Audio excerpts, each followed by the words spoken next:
الله الرحمن الرحيم.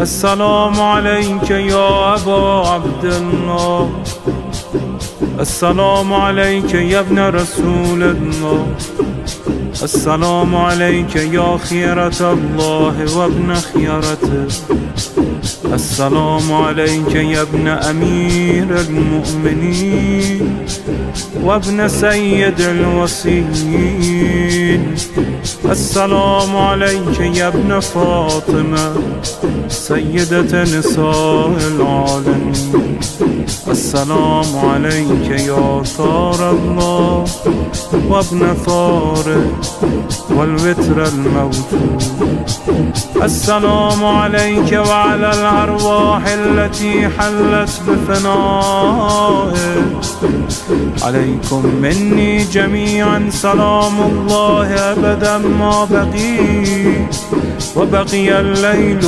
والنهار.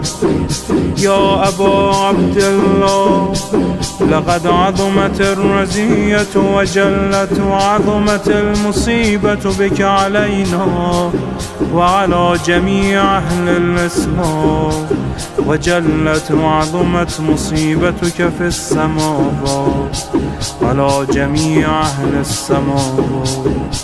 فلعن الله أمة أسست أساس الظلم والجور عليكم أهل البيت، ولعن الله أمة دفعتكم عن مقامكم وأزالتكم عن مراتبكم التي رتبكم الله فيها، ولعن الله أمة قتلتكم، ولعن الله الممهدين لهم بالتمكين من قتالكم.